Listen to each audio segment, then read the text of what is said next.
You just stepped out of the house. Your foot catches the doorframe. You stop. You touch the ground. Then your chest. Out of habit, you can't explain. Your phone has a 5-star processor in your pocket. Your city has satellites overhead. And yet something in you still pauses for a black cat, still refuses to cut your nails after dark, still whispers a prayer before an exam you studied hard for. Why? The easy answer is tradition. But the real answer is far stranger. Superstition isn't a leftover. It's a survival tool. And your brain still runs the same program your ancestors did thousands of years ago on a savanna that no longer exists. Start with the basics. A superstition is a belief that a specific action controls an outcome, even when there's no real cause and effect. Salt over the shoulder, lucky numbers, not sweeping the floor after sunset. In India alone, surveys estimate that a majority of people follow at least one ritual daily that has no measurable effect on the result they're hoping for. That's not ignorance, that's architecture. Your brain is built to find patterns, even where none exist. Psychologists call this apophenia, the tendency to see meaningful connections between unrelated things. Your brain evolved to find patterns because pattern finding kept you alive. If a rustle in the grass sometimes meant a predator, the ancestors who assumed danger and ran survived more often than the ones who shrugged it off. Even when the rustle was just wind, running cost nothing. Ignoring it could cost everything. This is the core of it. A false positive is cheap. A false negative can kill you. So your ancestors' brains got wired to overdetect patterns, overassign causes,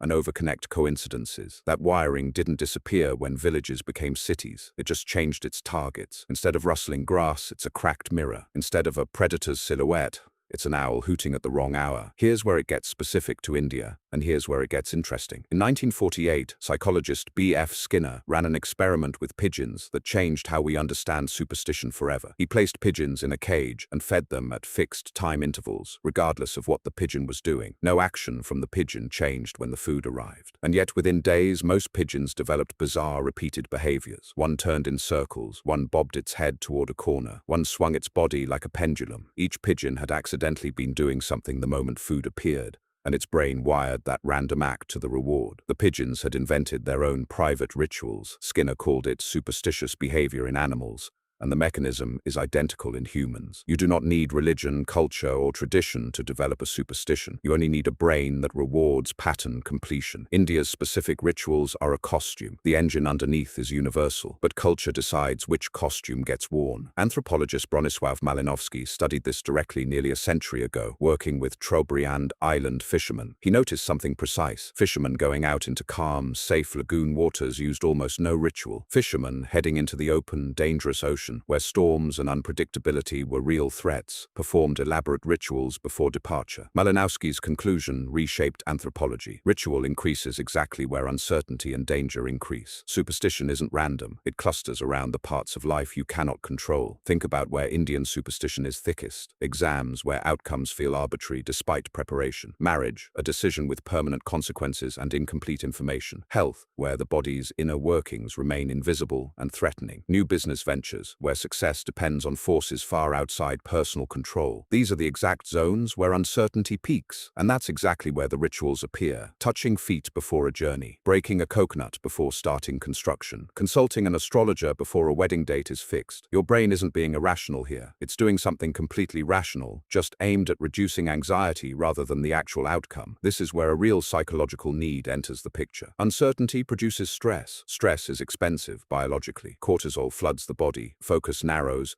decision-making degrades. A ritual, even a magical one with zero causal effect, can lower that stress. Not because it works on the world, because it works on you. Researcher Giora Kanan tested this directly during the Gulf War in Israel. He compared people living under high missile threat with people in safer regions, then measured their belief in magical thinking and their use of protective rituals. The group under greater danger showed significantly higher rates of superstitious behavior. The threat hadn't changed the missiles, it changed the minds trying to survive them. Kanan's conclusion was blunt. Superstition rises with stress because it restores a feeling of control, even an illusion of it. And that illusion is enough to function. This is the twist. Superstition was never really about the coconut or the black cat or the number the astrologer picked. It was always about your nervous system needing to believe something. Anything was steering the ship. Now here's the part that should make you sit with this a little longer. India isn't superstitious because it's less modern. India is superstitious in specific patterned zones, because life there, like everywhere, still contains enormous uncertainty. A cricket match with millions of rupees riding on outcome, a monsoon that can flood or fail, a job market where a single interview can decide a decade. Ritual thrives wherever prediction fails, and stakes stay high. And this is not a flaw unique to one country or one culture. Athletes worldwide wear the same socks during a winning streak. Traders check charts they know are noise. Pilots, statistically among the most rational professionals on Earth, have been shown in multiple aviation studies to develop personal pre-flight rituals despite complete technical mastery of their aircraft. The costume changes. The wiring is the same. So the ancient answer and the modern answer are the same answer. Superstition never survived because people are foolish. It survived because it works, quietly,